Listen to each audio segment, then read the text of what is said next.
Hello, divine beings, peace, love, abundance, blessings. Today I'm going to be talking about La Virgen de Guadalupe, who is very much well known in Latin America, and she is seen as a Catholic saint. However, I do want to decode some things about La Virgen de Guadalupe. But first and foremost, she is very strong and protective. Even though she is nurturing, even though she is loving, she is a divine mother. She can perform miracles, protect people from great harm, danger, even death. I know somebody who, as a young child, was protected by La Virgen de Guadalupe when she was supposed to get into a car accident, and it was a miracle that she left that situation completely unharmed. La Virgen de Guadalupe is prayed to among a lot of Latin American people. With this said, you can work with La Virgen de Guadalupe as you would with spirit guides in your private rituals and spell work. And that is very controversial for some people because she is seen as a traditional Catholic saint, especially in Mexico. However, we need to understand something about the saints. They are divine beings. They are loving beings. And Catholicism separates everything, creates rules for everything, creates restrictions for everything. And there are going to be people who don't feel like they can connect with La Virgen as a guide because of the limitations that the church has put about how we see her. However, La Virgen de Guadalupe is Tonatzin, and she is an ancient Aztec goddess. And it wasn't until colonialism came forward and erased a lot of Mayan and Aztec indigenous spirituality through murder, through enslavement, through colonialism, and they kept some of the spirits. However, they hid them in the church. La Virgen de Guadalupe, who is actually Tonatzin, is one of them. And here's the thing. I felt like I couldn't connect with her, and I meet a lot of spiritualists who feel like they can't connect with her because of the Catholic Church.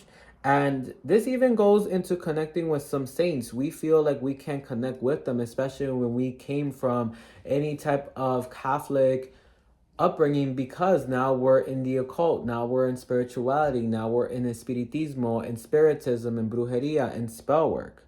However, here's the thing, y'all. You need to connect with the spirits one-on-one. You need to start having that crown and that third eye chakra activated and open. You need to be in meditation. You need to be finding a way in which you can communicate directly to these spirits instead of having people always tell you how you're supposed to see them, how you're supposed to view them, what they like, what they don't like. You need to yourself feel a heart-based, third eye, crown chakra-based connection with these divine beings of love, with these divine beings who care for us. Because a lot of what the church has said is a limitation.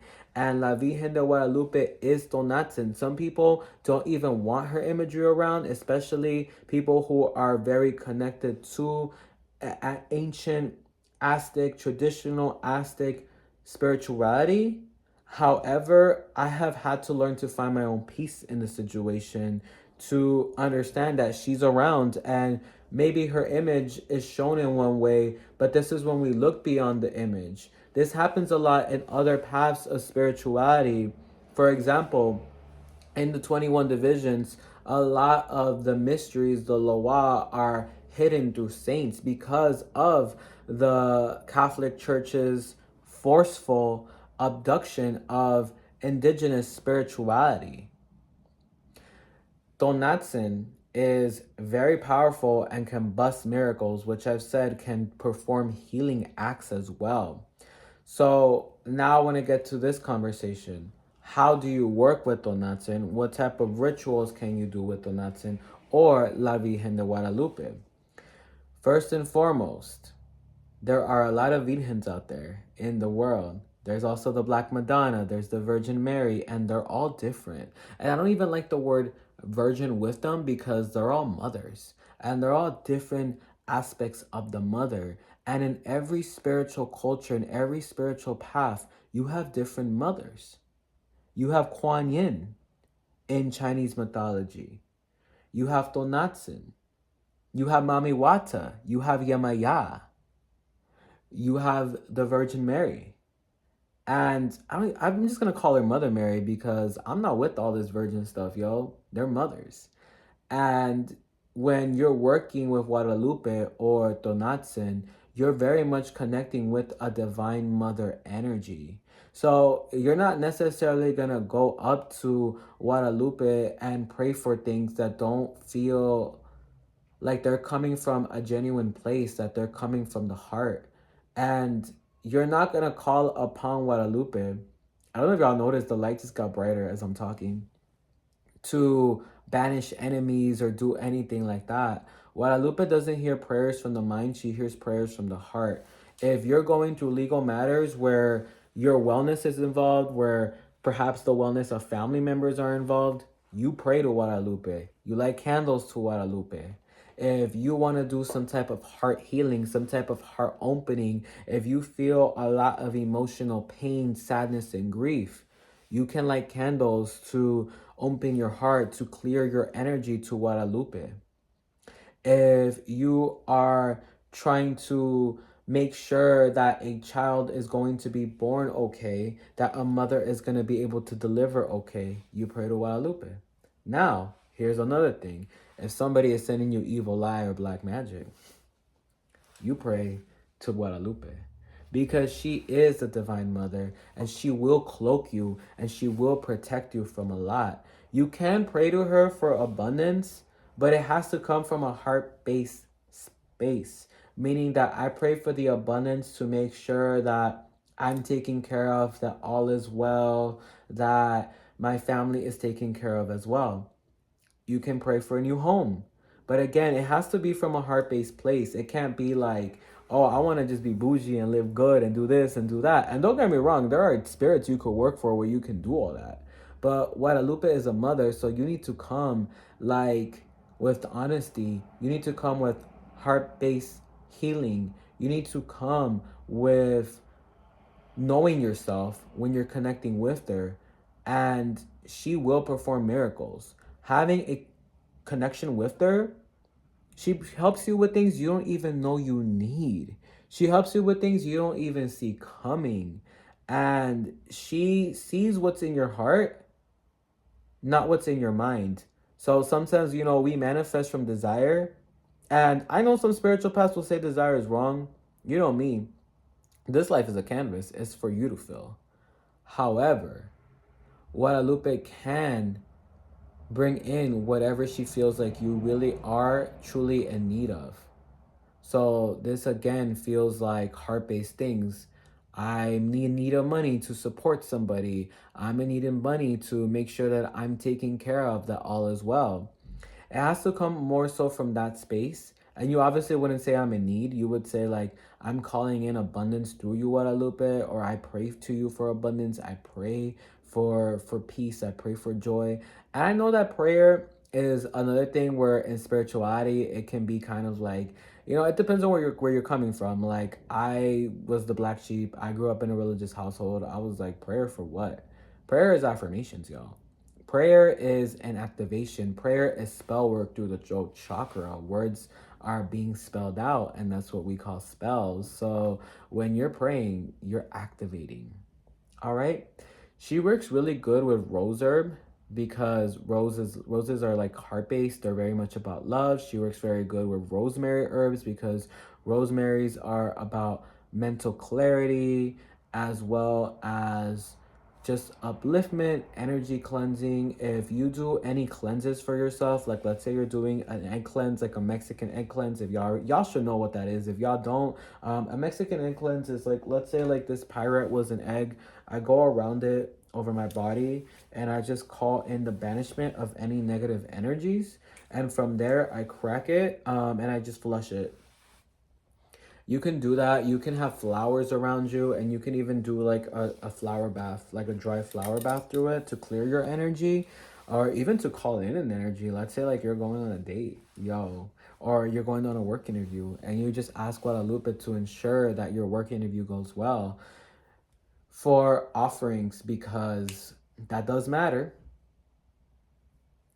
But before I get that, herbs. You can also get fresh rosemary, do a cleanse with it as well. You can cleanse yourself with smudging and do it with her image or her statue there. And she will clear energy out. She can clear the energy of a home as well if you feel like there's a lot of negative energy in your home. Place it somewhere that's center of your home, or place it above, like on a bookshelf or something, somewhere where it's of a high stature, so that way her light can pretty much like move throughout the entire space.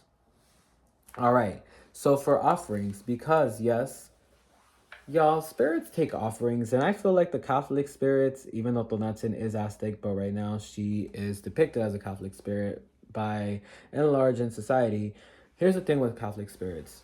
They technically don't really ask for a lot. Some are I said, like angels are said that they can't ask for anything. You can give them stuff. And because this is also Tonatzin, again, the ancient Aztec goddess of earth, you can definitely give her stuff. For some reason, I'm seeing if you have an altar with her, have emerald stone if you are raw emerald stone, because Tonatzin is very much of earth.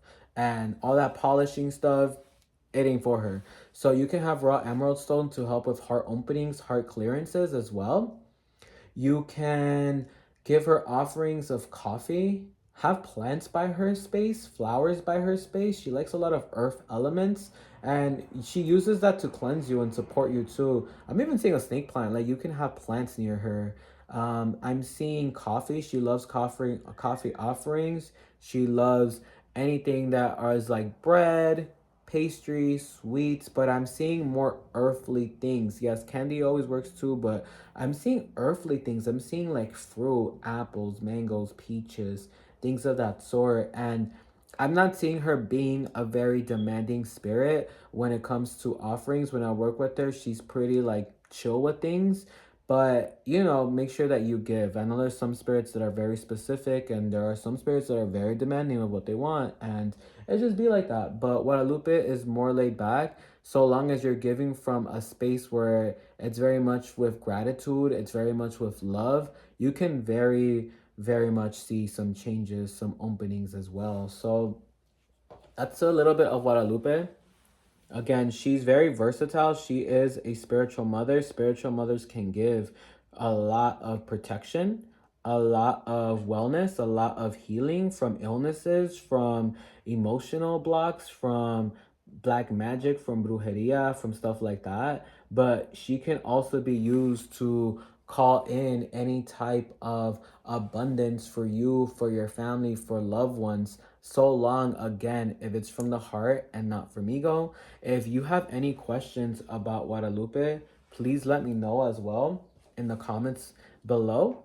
I want to see, do I have my tarot deck with me? Yeah, I'm going to pull some cards and see if there's any messages from her.